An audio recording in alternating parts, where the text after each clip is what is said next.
This car is not something I would want to push that hard. Well, I say that, but let's...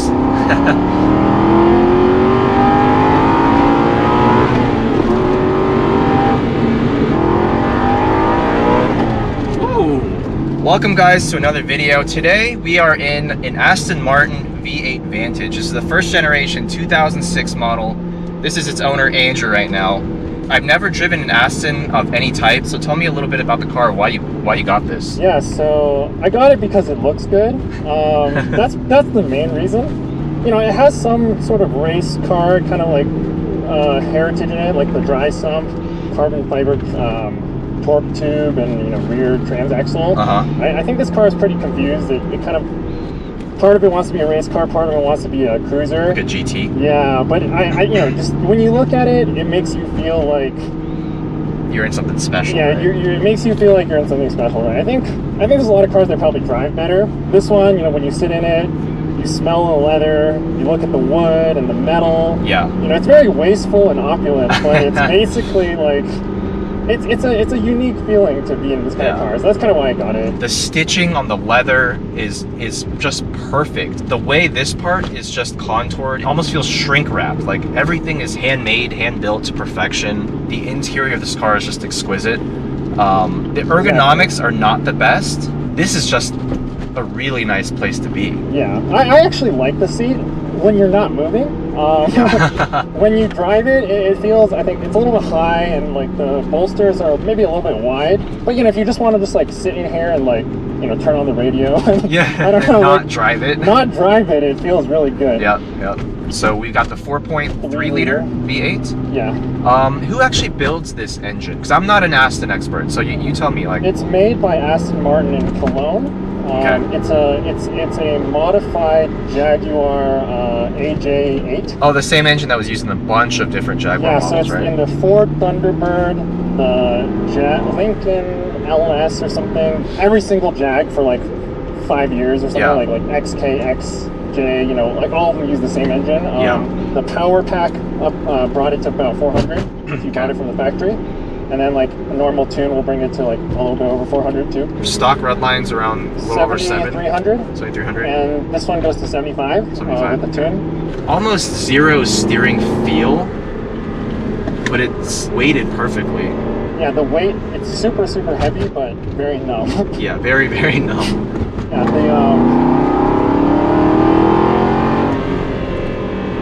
it's a good shifter. I like it a lot. And this is not a dogleg shifter. So I know some Aston, some British cars have dogleg, but this is just a traditional 6-speed. Yeah, this is a 6-speed. The 7 speeds have a dogleg. Okay. I mean, that's only up to 5,000 RPMs, but it sounds glorious. Yeah, it's even better if you go to first gear. First gear? Let's give it a shot. Whoa! Wow! At high RPMs, it really gets very zingy high pitch. I was not expecting that. By today's standard, it's not a fast car, right? It's a little under 10 pounds of curb weight per horsepower, which I think is like the ideal power to weight ratio for just a fun street car. Like my Porsche 911, for example, is right around 9 to 10 pounds per horsepower, which is perfect. It's good to have fun with, but it's not going to blow you away with its acceleration. Right. Drive like a Tesla Model SP90 or whatever. Yeah, it'll destroy this. But there's something to be said about just ringing out that NAV8, especially with the 6-speed manual. I like naturally aspirated engines. But some people like the turbos. I don't like turbos because you kind of have to wait for the power once you get on it. The sound of a naturally aspirated V8, you're never really going to quite get that in a turbo, no matter how hard you try. Also, one thing I'm really impressed about in this car, the interior is free of squeaks and rattles. This is almost 48,000 miles on a 15-plus-year-old car. I'll say like my 911, that car is basically the same age as this. It has a little bit more mileage, but I'm constantly hunting down squeaks and rattles in that thing. So this is the most quiet interior I've ever had. That wasn't on a brand new car. So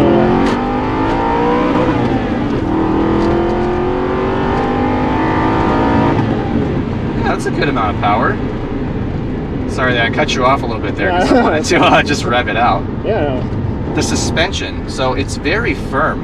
Yeah. And I know the Vantage, especially the V8 model, is designed with a little bit more of a sporting feel or a sporting goal to it. But this is even a little bit more firm than I was expecting. The Vantage S is actually stiffer. I drove a Vantage S. I think that car was a little bit too stiff for me.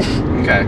This is honestly a little too stiff still. If it were me, I would put softer springs and like raise it a little bit. But Softer springs would be nice. It still has a nice damp quality to it. I don't know who makes these shocks, but they feel like a pretty decent quality shock. These should be multimatic. Multimatic? Okay. I think people say the 2009 plus Bilsteins are better. If you're someone who really likes carving canyons in your Aston, by all means, you know, go for the firmer suspension. But for me, this car is not something I would want to push that hard. Oh, I say that, but let's...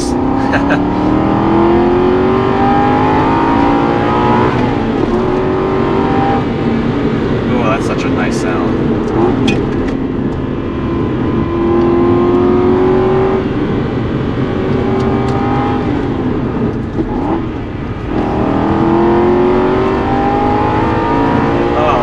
Intoxicating. Like, we're not actually going that fast, but it's so visceral. That engine just really does it for me. The rest of the car is actually pretty muted.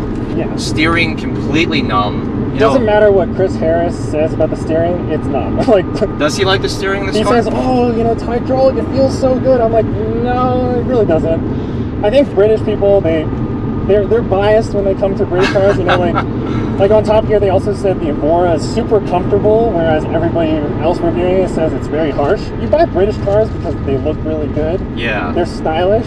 Yeah. You know, the engineering is like, questionable. I think if you're really like objective about it, it's just not a car. Right. But you know, that's not the point. It gives you that kind of old school, old fashioned sort of hand built, just craftsmanship. Like for example, aerodynamics, where like no British car has good aerodynamics. Yeah, you mentioned this car actually makes as much drag as like a GT3. Yeah, and yet the drag coefficient is 0.34. It's a little bit shorter than a GT3, but it's I think the GT3 is like 0.33 with the big wing. Yeah. But that makes downforce. This has no downforce. This has actually net lift, This has net lift. I mean, that's common, right? But that's the same thing with Lotus too, right? Like Lotuses have horrible aerodynamics. They just tack on all the like scoops and wings because, you know, they kind of have to. Right. It's kind of a band-aid. Like someone drew the car and then it came out bad and they're like, oh, okay, I guess we have to do something about it. I'm working on a custom ECU tune for this, and you know, when you look at the stock tune, they leave some things on the table, right? Like you get the feeling someone didn't really work very hard on it. Whether that's because they're budget or something, I don't know. Like when these cars came out, there were many problems, right? Like the door latches didn't work, the trunk latch didn't work. Like all this has been replaced before under warranty. The front cover was like leaking oil, and that had to be fixed, and the PCB was leaking oil. Like everything leaks oil. Yeah, sounds very British to me. Yeah, the engineering is like, you know, it's not a Porsche, right? Like Porsches are they're just better cars, honestly. But for the money, you are getting so much more style than a Porsche. Yeah, no German car I've sat in gives me this feeling. You know, it's aged well. It's got the amazing stitching all around the dash, and I can't get over this part. Yeah. I'm more impressed by this than the actual leather here. The Alcantara Headliner is it's pretty nice. It's just exquisite. Like it's the way that they molded it to the actual panels of the car. It's shrink wrapped. I mean, my car has Alcantara, but it looks like it's just tacked on there. I think just like daily usability too, it doesn't really compare to a Porsche, right? Like, I don't know, you for example, you have these sun visors, right? They basically don't do anything. That's completely useless. Yeah, it has nice. Ferrari. When it's raining or if you wash the car, if you open the door, the rain huge amount of water just pours in. I think someone like drew the car first and they said, that looks really good, we're gonna build it. And then they engineered around that. And then after they built it, they're like, oh, okay, you know, we can sell whatever. It, right? It's like, I don't think they really like tested it that much. Right. Personally, I would never daily something like this, but as a weekend sort of like sunny day car, this beats any comparable Porsche for the price that you can get one for nowadays. In terms of just like, this feels like an event. For this kind of money, you're looking at probably a fairly, you know, beaten up Cayman S or something. Right. Is what you can get, you know, like a later model Cayman S, right? Yeah, yeah. Which is a good car. You know, definitely has more steering feel, more brake feel, everything. Mm-hmm. But then everyone has a Cayman, you know, Yeah. especially in California. Yeah, right? yeah. Whereas this car, you know, This feels it's a lot more more special. bespoke. This one I paid $36,000 for. $36,000? Yeah, if I wanted to auction it off, I think I could get like 40, 42 on Bring a Trailer, I I was think. gonna say, that's a hell of a value. There aren't a lot of them for sale anymore because I think a lot of people think they're going to go up more. Mm-hmm. But you can get like a nearly brand new one with almost 0 miles on it for about 60-something thousand. Well, some of it has to do with the general perception of British cars being just money pits. Yeah, I think if you take it to the dealer, it is a money pit. If you're just doing normal oil changes, brakes, or whatever, the servicing is pretty reasonable, right? Okay. It's actually pretty cheap. The problem comes, you know, when the engine has to come out, you know, when the clutch has to come out. Yeah, there's no avoiding labor costs at that point. The clutch is like 11 hours of labor to do a clutch because the whole exhaust has to come out. Right. To access the transmission. The transmission is $13,000. Every single thing you see in the interior is over $1,000 to replace. This is one of the risks of buying these cars, right? And I think some people, it's like, oh, $30,000, you know, good deal. Cheap, right? And then they go, oh my God, it takes, you know, $14,000 to fix all these things. Yeah, it could be a potential trap if you don't know what you're getting into. So hopefully for you potential Aston buyers out there, at least first gen V8 Vantage buyers out there, this should give you a little bit of perspective. Yes, this car is 36 grand. That's the price of like new Mustang GT maybe. Just be aware that like it is a 15-year-old British bespoke sports car and the pricing reflects that. Oh, our camera just turned off. All right, had a little bit of a camera failure there when my GoPros decided to overheat in this scorching like 75-degree weather. All right, now we've had a second GoPro fail. In conclusion, know what you're getting into when you're buying one of these cars. This video is going to be a little bit longer form than most of my videos and a little bit more focused on ownership, experience, and you know whether or not it's good value. Honestly, the car doesn't feel like it wants to be pushed that hard, which is fine. This is a luxury high-end GT car that you can get for the price of a Mustang GT, like a new Mustang GT, and I think that in itself deserves to be celebrated.